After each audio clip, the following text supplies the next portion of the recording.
I gave my youngest son some basic dating advice because he's starting to get to that age, but my oldest son's girlfriend overheard us and used my advice, but it ended with her dumping him because I never taught him better, and that's all on me.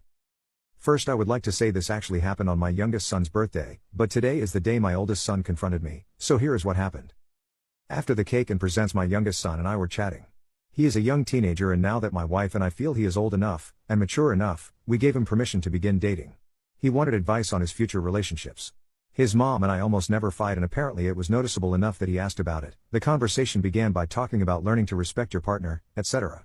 I can't remember everything I said, but here are some highlights. Always be ready and willing to say you're sorry, even when you think you're right. Never dismiss your girlfriend's feelings. They are valid, even if you don't understand them. Communicate, communicate, communicate. If something is bothering you and you don't tell your significant other, you're only hurting yourself. Listen when she is trying to tell you something, no matter how much you don't want to hear it. Put the game controller down, and mute the TV, whenever she wants your attention. End every conversation with a sign of your affection, and if you want to see her for a few hours, give her a hug, a kiss, or both, every time. Throughout the day, randomly tell her you're thinking about her, you care about her, or you love her. And mean it. If you stop meaning it, figure out why and fix it, or break up. Trust is important, and once you've broken it, you might never fix it again. Many people believe love is the most important thing in a relationship, but it's not. It's respect. If you don't respect your partner, or feel she doesn't respect you, talk about it and fix it, or break up. Otherwise you will both be miserable. There were a bunch of other pieces of advice I gave him, but that's the general gist. It wasn't all seriousness, we joked around a bit too. I told him this little bit of advice my dad told me a long time ago. You will know when your girlfriend is completely comfortable around you when she is willing to fart in front of you. Don't marry her until that happens. Sage advice, that is. Now, me and my youngest were sitting at my desk having this talk while he was picking out the video games he wanted to buy with his birthday money. My daughter and my oldest son's, now ex-girlfriend, were on the couch playing video games and listening to us. My daughter occasionally chimed in with her own comments. She's been dating a few years now, and had her own bits of advice to give, though her comments were more about how to act on dates, places they can go, and stuff like that. My oldest son's girlfriend hardly spoke at all. In hindsight, that should have been a red flag. She's a talkative extrovert and also a very pleasant and generous young woman. Eventually my oldest boy came over and dropped off his gift for his little brother. He and his girlfriend stuck around long enough for him to have some cake, and then they left. At this point I don't know exactly what happened. My daughter managed to get some details from my oldest son's, now, ex-girlfriend. I got some more from my oldest when he came over to yell at me for breaking up his relationship. Long story short, my oldest wasn't being a good boyfriend. His girlfriend confronted him with some issues they've been having. She felt like he didn't respect her opinions and feelings, and she dumped him. It's that simple.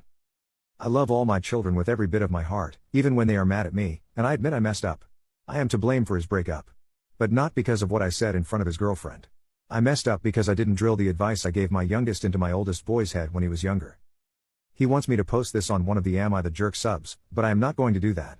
I admit that I could be a better father, and I can be a real a-hole sometimes, but I'm pretty damn sure that even though I could have read the damn room, that wasn't the real problem. Hopefully my oldest son learns from this. Update. I'd like to clarify that my oldest son is a young adult, and no longer lives in my home. He came over long enough to drop off my youngest son's gift, eat some cake, and left with his girlfriend. My daughter and youngest son are still teenagers. My daughter and my oldest son's girlfriend met through my son, but they are still friends even after the breakup.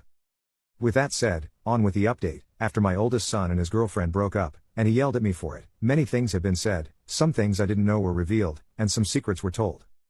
I gave my son a couple days to cool off before I spoke with him. My wife tried calling a few times, but he wouldn't answer his phone, so I went over to his apartment. His roommate convinced him to let me in to talk. And we did.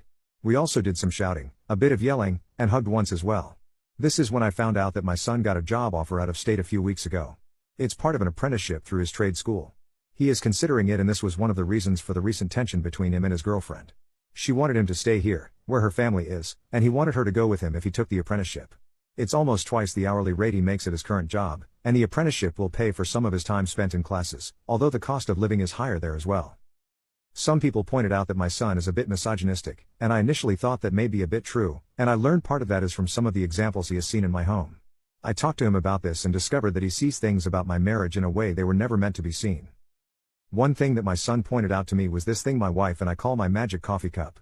You see, when my wife is home, I am not allowed to make my own coffee. My wife has always made my coffee since we first started dating. This isn't something I have ever demanded, it's just the way things have always been. It became a joke between my wife and I when we were dating that my coffee cup must be magic because I've never had to fill it myself. Now, after many years of marriage, it's become something I don't even think about. My wife will pick my empty cup up and say some silly magic words like hocus pocus, or bibbidi bobbidi boo while waving her hands over it, and then she takes it to the kitchen and makes me a fresh cup.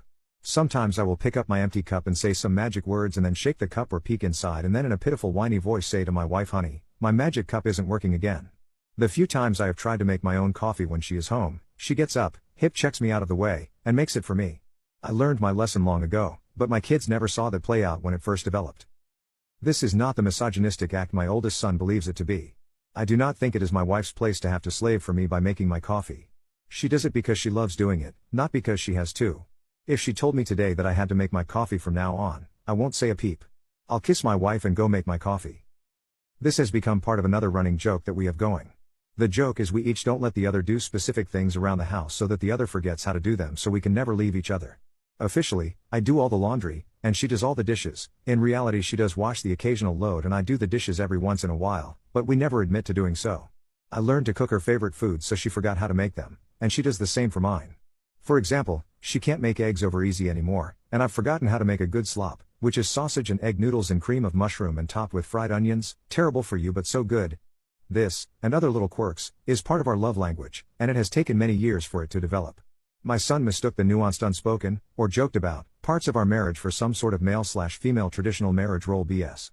He was seeing the end result of years of small compromises, fights, agreements, and other stuff that lead to the way our marriage works today. Now, while I was having that talk with my oldest boy, my wife and daughter were talking with his ex-girlfriend. We all really like her, and would hate to see them broken up forever. They discovered all the things my son wasn't telling me. From what they learned, my oldest son has been listening to certain podcasters and TikTok influencers that are very misogynistic.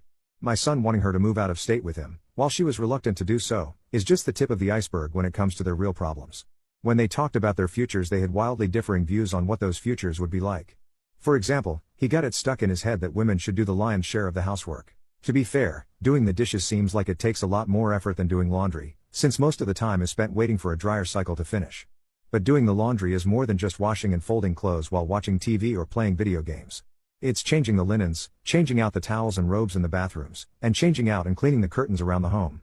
None of my kids has ever had to put fresh sheets on their beds, because I do it for them. My wife has done our bed maybe once in the last half dozen years. Laundry, like dishes, are monsters that you battle endlessly. In a good marriage you and your partner fights those battles side by side, no matter how you spilt up the workload exactly. Anyway, I hate to see them remain broken up, but my son needs to grow up a bit before that has any hope of happening. I suggested therapy, though I doubt my son will look into it. He's at the age where he thinks he knows everything. He hasn't attained the wisdom to realize that no matter how perfect we think we are, everyone screws up, and sometimes the way we think is very, very wrong. Patrick, I love you, but you need to get your head out of your butt, buddy.